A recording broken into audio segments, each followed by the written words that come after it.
చంద్రబాబు నాయుడు గారు తల్లికి వందనం పథకం ఎప్పటి నుంచి అమలు చేస్తామనే విషయంలో తెగజంపులు చెప్పేశారండి. డేట్తో కూడాను బడులు తెరవంగానే చదువుకునే ప్రతి పిల్లవాడికి 15,000 రూపాయలు ఇస్తానంటూ సీఎం చంద్రబాబు నాయుడు నేరుగా ప్రకటన చేశారండి.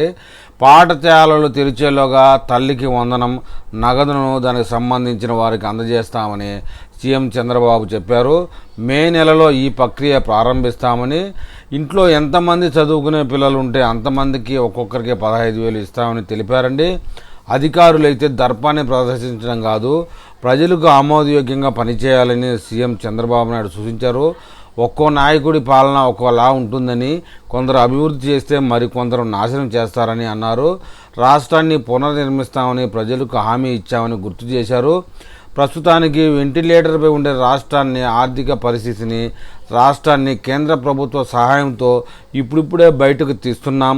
ఎన్నికల మేనిఫెస్టోలో చెప్పిన ప్రతి హామీని అమలు చేస్తాం, చిత్తశుద్ధితో కష్టపడి మాట నిలబెట్టుకుంటామని చెప్పుకొచ్చారు. ఏపీ రాజధాని అమరావతి సచివాలయంలో కలెక్టర్ల సదస్సు ప్రారంభమైందండి. జిల్లా కలెక్టర్లు నిర్వహించిన సమావేశంలో చంద్రబాబు నాయుడు పలు కీలక ప్రకటనలు చేశారు.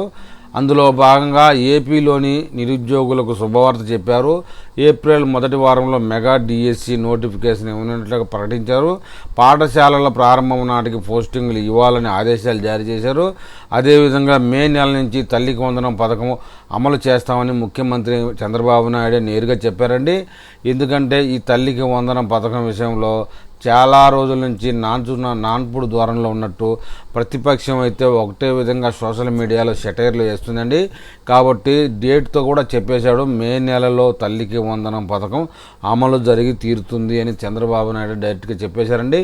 మరి ఈ విషయంలో మన తెలుగు ప్రజలు ఏమని కామెంట్ చేస్తారో చూద్దాం.